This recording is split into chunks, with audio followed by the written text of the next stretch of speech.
بسم الله الرحمن الرحیم. نننۍ پریس کانفرنس په بریکوټ پریس کلب کې د عیان خان دی چې د تاله ایجنسی سره تعلق دی، نگینا خان ایم پی ای چې دی روډ دی. عیان خان تاسو خپل پریس کانفرنس کې نننۍ کوم موقف چې دی هغه بیان. بسم الله الرحمن الرحیم. څنګه چې سویب صاحب زما تعارف وکړو، زما نوم محمد عیان خان دی، د تاڼې اوسېدونکی یم. نننۍ پریس کانفرنس په اوله زه بریکوټ پریس کلب والا کوم ملګري چې دي دو ته زه مبارکباد پیش کوم چې دوی چې کم زما سره په دې جهاد کې شامل وو، هغه خبرې 100% سچ وختې او په هغې باندې اکشن هم واخیستلی شو او شوکات نوټس هم نگینا خان ته میلاو شو. هغې پرون پریس کانفرنس کړی او قرآن یې خوړلی و او 100% په دروغه باندې قرآن خوړلی و. د هغې زه ګواه یم 100% په دروغه باندې چې یو مسلمان په دروغه باندې قرآن وخوري نو د دونه به نور انسان د ختمې وکړي. د دې خاوند به د دې دپاره ګرځېدو، د دې اصل کې د دې دلال چې دی او د دې کم د کرپشن کومه منبع چې دا ټول د دې دا خاوند دی. د دې د کرپشن دپاره به هغه ګرځېدو چې نوم یې عبدالخالق دی او د پېښور اوسېدونکی دی. دا خو صرف د سینټ ووټو دا 4 کال هم هغه مختلف کارونو لپاره د دې لپاره د کرپشن لپاره ګرځېدلی و او یوازې دوی نه چې د سینټ ووټ یې خرڅ کړی دی، کم ترقیاتي کارونه چې د پای کې کرپشن یې کړي دي، نوکرۍ خرڅې کړي دي او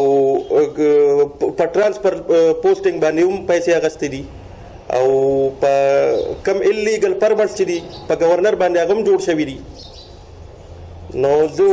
عمران خان ته ویم چې یوازې دا خو نه چې په سینټ باندې دوی تاسو اکشن واخیستو، دوی چې نور دا 4-5 کاله کم کرپشن کړی و د هغې حساب هم ورکوي که نه جي، د هغې حساب هم ورکوي. دغه زما خبرې دي. عیان خان دا راته ووایه چې کوم د سینټ د ووټ دا معامله ده هغه دا وختي زیر بحث ده په پوره صوبه کې.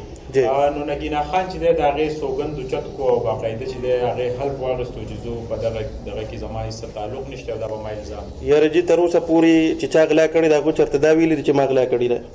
غل خو همیشه دا وایي چې ما غلا نه ده کړې. زما سره ثبوت دی جي، ثبوت زما سره شته. هغه پیش کولی شئ تاسو؟ د پیپل پارټۍ نه باقاعده پیپل پارټۍ نه باقاعده دوی پیسې اخیستې دي او ښه ډېرې روپۍ ترې اخیستې دي او اوس یې د 7 کروڑ نه واله 8 کروڑ روپو په منځ کې دوی د پیپل پارټۍ نه پیسې اخیستې دي. د یو ووټ د دواړو کم ووټونه چې دواړه او جي او اوس تیارې دم د پیپل پی ټي آی دوی پرېږدي او نورو پارټو ته جي خو خبره داسې ده چې دوی پرس که دلته اوس بدنام شي نو بیا به یو پارټۍ نه پرېږدي ځکه دوی دا شور جوړ کړی دی که نه د پی ټي آی سره دوی اوس واسطه نه ده پاتې شوې ده. عیان خان د دې نه علاوه خو دا ټوټل صرف نگینا خان نه د 6 ممبران دي جی. نو په دې حواله څه وی د پی ټي آی لکه دا مطلب ټوټل 33 ممبران او 6 پکې غلا وختل. جی جی. نو په دې حواله ستاسو خیال دی د پی ټي آی؟ یاره جي زه خو وایم چې په هر څوک هر چا چې غلا کړي د دې د تحقیقات وشي او هغوی ته د سزا میلاو شي. یوازې دا نه چې هغوی د پارټۍ نه لرې شي، د هغوی نه د ریکوري وشي او بیا د هغوی نه د عبرت یو نشان جوړ شي او جیلونو ته دې ولېږلی شي چې بیا څوک دا جرأت ونه کړي چې ستا به خیال د عمران خان بل دا په دې کې د ټول نه د نگینا خان په دې کم کرپشن کې د ټول نه غټ لاس د عبدالخالق دی. عبدالخالق ته هغه په بتخورۍ کې او هغه په هر 2 نمبرۍ کارونو کې هغه ملوث دی. عیان خان زیاتره مونږ وینو ستاسو په مختلف پریس کانفرنسو کې د عبدالخالق متعلق تاسو د سټرانګ ثبوت چې دی هغه پیش نه. یاره جي عبدالخالق ټوله دنیا پیژني، ټول چې د چا ورسره واسطه راغلې ده. ایون د خفیه ایجنسو هم رپورټ زه به تاسو ته زر پیش کړم انشاءالله. هغه بیا به انشاءالله اړوسو پاتې نه شي په دغه کې. زه به تاسو ته زر د هغو رپورټ پیش کړم. سفروک په ریټرن کې چې دا ټیکې چې د هغې کې مسټیک یاره جي هغه خو ګرځي د دې لپاره خو به هغه ګرځېدو د خلکو سره به روابط هغو ساتل او دغه به ټول هغو کوو. هغو دا وادوم د دې لپاره د دې کرپشنو لپاره د خپل بلیک کاروبار د وایټ کېدو لپاره د دې لپاره یې کړو. که نه د هغو خو الرډي یوه ښځه شته، بچي هم شته او د هغې سره دې روابط موابط یې ورسره نشته او نه وله خرچه ورکوي نه وله که نه تاسو ورته کال وکوئ په خپله ترې تپوس وکوئ. صحیح. عیان خان د نگینا خان خلاف تاسو چې ډېر سنگین الزامات په مختلف پریس کانفرنس کې لګول دغه شان نن هم لګول نگینا خان هم په دې اړه موقف ته چې زما ورور بار بار ما بلیک میل کوي نو نه د هغو سره څه سټرانګ ثبوت شته او نه ستاسو سره شته یاره جی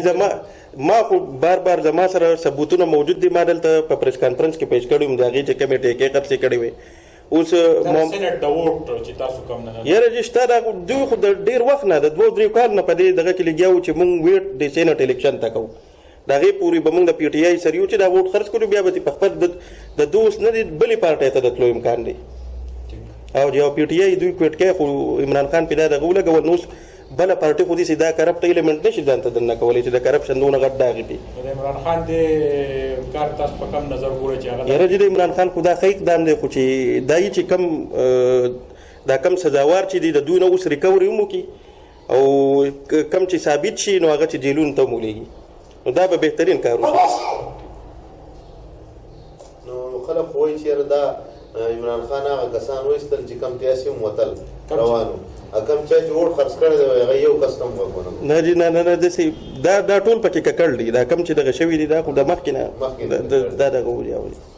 د مخکې نه چې هغه خو ویټ دی ته کوو سینټ الیکشن ته ویټ کوو